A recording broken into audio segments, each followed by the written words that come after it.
안녕하세요. YS쇼 GNG 목수팀의 신목수입니다. 오늘 아침부터 추운데 현장에 와 있는데, 오늘 붙박이 의자를 만들 거예요. 영업을 하고 있는 상태인데 우리가 잠시 목수들이 와서 붙박이 의자를 총 합쳐서 한 10m 정도가 되겠네요. 요거를 어떻게 만드는지 제가 오늘 초보 목수나 입문자분들을 위해서 아주 쉽게 붙박이 의자를 만들어내는 부분들, 그리고 붙박이 의자를 만들 때 가장 유의해야 될 점들, 이런 부분들을 좀 집어서 방송을 통해서 한번 보여드리도록 할게요. 아침 일찍 부산도 날씨가 춥네요. 영하권은 아닌데 부산은 바람이 많이 불기 때문에 오늘은 그나마 바람이 없지만 그래도 좀 추운 날씨에 옷을 좀 껴입고 저희들이 한번 오늘 일을 안전하게 진행을 한번 해보도록 하겠습니다. 일단 이렇게 기본 가다를 하나 만드는 게 굉장히 중요하거든요. 일단 이 가다 하나만 있으면 여러 개를 루터로 밀어서 여러 개 가다를 만들 수가 있어요. 스키를 이용해서 이렇게 지금 가다를 따고 있죠. 일단 예쁘게 가다를 정확하게 하나를 따고 루터로 밀어서 여러 개 가다를 한번 만들어 보도록 할게요.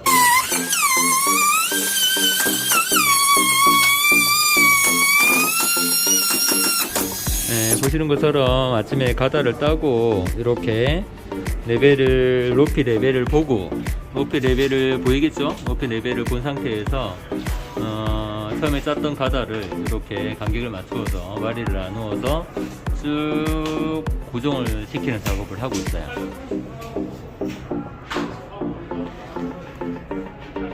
보통 붙박이 의자는 높이가 400에서 450까지 올라가면은 높아요.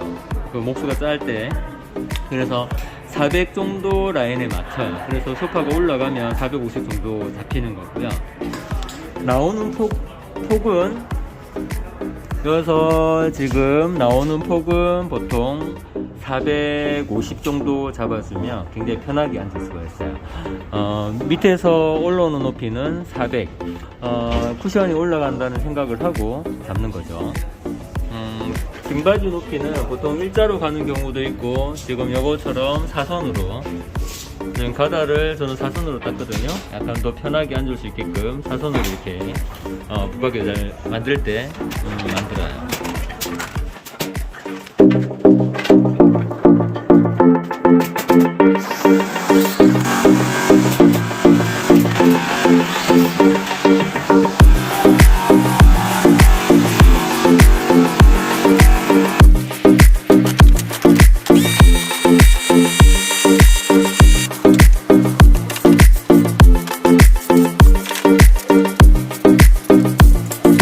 과정들을 제가 설명드리고자 또다시 이어서 방송을 하는데, 어제 말씀드렸듯이 붙박이장을 만드는 방법은 굉장히 여러 가지가 있어요. 여러 가지가 있고, 그 다음에 작업하는 방법들을 많이 영상으로 유튜브 상에 많이 남아있단 말이에요. 저는 중점적으로 하는 그런 작업 방법보다는 어떻게 마음가짐을 가지고 이 작업을 해야 되는지, 어떤 순서를 가지고 작업을 해야 되는지 특별하게 우리 입문자분이나 초보 목수들에게 도움이 될 만한 정보들을 좀 드려보도록 할게요. 아침 일찍 나와서 또 어제 영업을 하는 관계로 오후에 일을 못하고 다시 오늘 아침에 나와서 이렇게 상을 다 걸었거든요. 일단 방법은 제가 여러 가지가 있다고 했잖아요. 각각 만드는 방법이 다 틀리기 때문에 우리는 안쪽에, 저 같은 경우는 지금 다루기로 한 치각으로 상을 잡고 지금 구조목을 잡아준 상태거든요. V자 형태로. 요 방법 말고도 쉽게 하는 방법은 트랜스, 스터디, 또는 트럭스라고 하죠. MD판을 여기 보시면 MD판을 세워서 이렇게 담는 경우도 있어요. 보통은 이렇게 많이 잡아요. 근데 상황에 따라 이렇게 다루기로 담는 경우가 있거든요. 이거는 그냥 기본적으로 알고 계시면 될 것 같고요. 일단 전체적으로 그림을 그릴 때, 순서를 작업을 할 때 이 초보 때는 굉장히 하기 힘든 과정들이긴 한데, 그래도 어떤 작업이든 붙박이뿐만 아니라 작업을 전체적으로 할 때 뭐가 중요하냐 그러면, 전체적으로 이 붙박이나 다른 작업들을 할 때 뭐가 목수가 작업할 때 굉장히 중요한 점이 뭐냐면, 전체 그림을 그려야 된다는 얘기예요. 전체 그림을 그리고 내가 저쪽 끝에서 여기까지 하는데 8m다. 8m면 그 안에 내가 할 수 있는 작업들의 순서를 정해야 돼요. 그냥 막무가내로 하나씩 이렇게 잡아가다 보면 손이 들어가요. 그래서 처음에 내가 작업을 할 때 어제 제가 이 모양을 다 땄잖아요. 따내고 처음에 순서를 어떻게 정했냐 그러면, 요 판을 먼저 잡고 위에 의자를 앉을 판을 잡고, 그 다음에 의자판에 각대를 대고, 그 다음에 의자판이 붙어야 될 다루기, 요거를 일렬로 다 대고, 그 다음에 전면판을 붙을 작업들을 쭉 순서를 정하는 거죠. 그런 식으로 헤매지 않게끔 1번부터 10번까지, 만약에 예를 들어서 10가지 공정이 있다면 1번부터 10번까지 공정을 머릿속에 계산을 해놓는 게 좋아요. 해놓지 않고 작업을 해버리면 속도 차이가 굉장히 나요. 그러니까 순서를 정해놓고 머릿속에 그려놓고 작업을 시작해보면 남들보다 조금이라도 더 빠르게, 그리고 헤매지 않고 작업을 할 수 있거든요. 이런 부분들을 좀 설명해 드리고 싶었고, 이제 재단을 하고 상을 거의 다 걸었기 때문에, 재단을 하고 이제 마지막 작업이에요. 이제 재단을 하고 우리가 만들어 놓은 부분들을 덮으면 끝나는 작업들이거든요. 그 작업까지 제가 좀 보여드리고, 마지막에 우리가 유의해야 될 점들, 이렇게 순서를 정해서 제가 좀 알려드리도록 할게요. 그리고 여기 우리가 상을 잡을 때 아까 제가 전반에 말씀드렸듯이 스터디 형태로 뭐 하판이나 MD를 대서 잡을 수도 있지만, 이번 상은 저희들이 다루기로 이렇게 각들을 다 잡았는데, 상당히 그 하중을 받을 때 사람이 앉았을 때 엉덩이 뒤로 많이 가잖아요. 그렇죠? 그래서 가장 중요한 부분들이, 가운데는 무조건 튼튼하게 잡아야 되고요. 뒷부분, 이쪽 뒷부분에 힘을 받치는 부분들을 일자로 돼도 괜찮은데, 저 같은 경우는 45도 각으로 많이 주는 편이거든요. 일단 비스듬히 내려가는 각은 하중을 좀 더 많이 버텨요. 시간이 지나서 이 부분이 처지지 않게끔 하기 위해서 이렇게 뭐 하나씩 주는데, 일단 올라가 봐야 돼요. 사람이 올라가서 앞부분은 아직 안 잡아졌기 때문에 밟으면 안 되겠죠. 밟았을 때 찌그러운 소리라든가 처지는 부위가 없어야 돼요. 지금 제가 올라갔을 때 아무 소리도 들리지 않고 굉장히 잘 버티고 있거든요.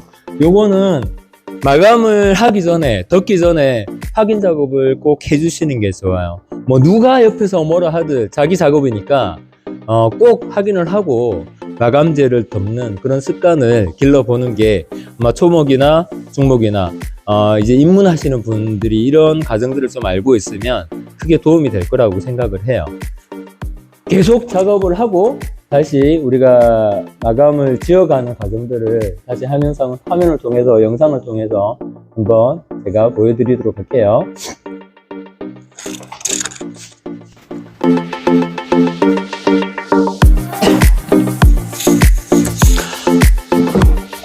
네, 지금 시간이 1시 45분이네요. 붙박이 의자가 작업이 이제 마무리를 했어요. 조금만 이제 붙이면 끝나는 건데, 오늘 제가 붙박이 의자를 만드는 순서라든가 좀 쉽게 만드는 방법들에 대해서 좀 알려드렸는데, 정리를 한번 해드릴게요. 정리를 하면 붙박이 의자는 만드는 방법이 여러 가지예요. 그래서 제 방법이 붙박이 의자를 만듦에 있어서 뭐 정답이다 라고 말할 수는 없고요. 일단 붙박이 의자는 사람마다, 목수마다 조금 다르게 형태를 잡고 만들어 가니까, 제가 했던 방법들은 그나마 이렇게도 만들 수 있구나, 이렇게 도움이 되셨으면 하고요. 첫 번째로 붙박이 의자를 만들 때 중간에 가다, 양쪽 끝 가다를 먼저 땄죠.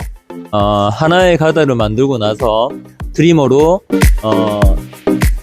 그 모양을 따내는 트리머가 따로 있어요. 롤러가 위쪽에 달린 건데, 그 트리머를 이용해서 각각 중간 가운데까지 다 받칠 수 있는 그 가다를 한 칸이 4개씩 들어가는 정도로 해서 가다를 총 14개, 12개인가요? 12개 정도를 다 따고 내배를 봐서 가다를 먼저 설치를 한 다음에 상을 잡아서 이렇게 만들어냈는데, 중간에 이제 받치는 부위, 붙박이장 같은 경우는 받치는 부위가 상당히 중요해요. 사람이 하중을 앉아서 뭐 분산 하중이긴 하지만 굉장히 앉아서 많이 있는 곳이고 무게를 버틸 수 있는 곳이기 때문에 하중을 잘 받을 수 있는 부분에 보강을 상당히 잘해야 된다. 그리고 세 번째는 작업을 할 때 순서를 머릿속에 그리고 그 순서에 따라서 작업을 진행하는 게, 그런 습관을 들이는 게 굉장히 중요해요. 우유죽순 우리가 모양은 다 계산이 되어 있지만 작업을 할 때 밑판을 붙였다가 밑판을 붙였다가 앞판을 붙였다가 이게 다 따로따로 놀아버리면 굉장히 속도도 더뎌지고 맞춰 먹기도 힘드니까, 일단 작업 순서를 정확하게 인지를 하고 머릿속에 그린 다음에 자기만의 순서를 만들어서 작업을 진행해 가는 게 굉장히 좋다. 이 말씀 드리고 싶고요. 오늘은 전체적으로 붙박이장이 어떻게 만들어졌는지 제가 한번 영상을 통해서 보여드리고 이 방송 종료하도록 할게요.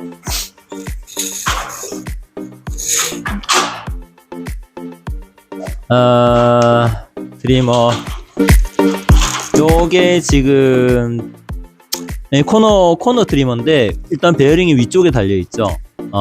요런 베어링이 있어야지 형틀을 똑같이 따낼 수가 있어요. 자, 전체적으로 붙박이장이 이렇게 만들어졌죠. 상판은 용부 합판이에요. 용부 12T 합판을 사용해서 덮었고요. 합판은 MD 필름 마감이기 때문에 등판과 합판은 MD로 이렇게 작업을 했죠. 그리고 보통 붙박이 의자를 만들 때 하부를 일자로 만드는 경우가 있거든요.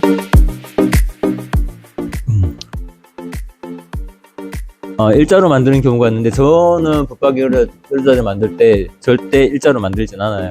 사람이 앉았을 때 뒤꿈치 부분이 일자로 만들었을 때 닿아요. 예, 그게 상당히 불편한 부분들이 있거든요. 그래서 항상 붙박이 의자를 만들 때는 100 정도는 뒤로 밀어서 비스듬히 각을 줘서 만들어요.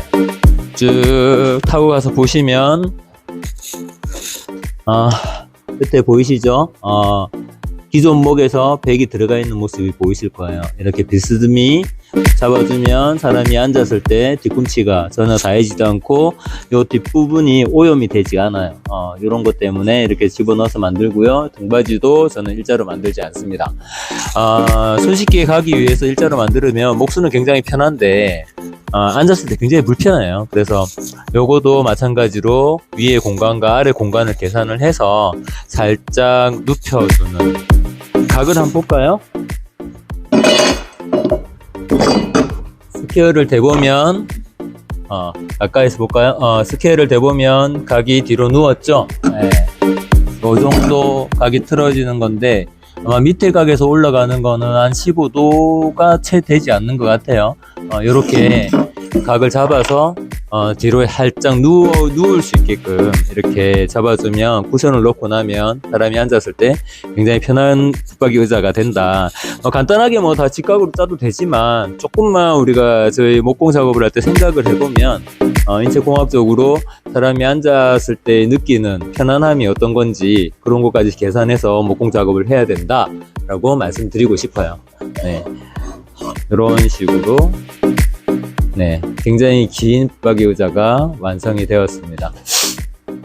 네, 오늘 방송은 여기서 종료하도록 할게요. 항상 안전목공 하시고 처음 입문하신 분이나 초보 목수분들은 항상 생각을 좀 많이 하시고 공부도 많이 하시길 바라봅니다. JNG 목수팀의 신목수였습니다.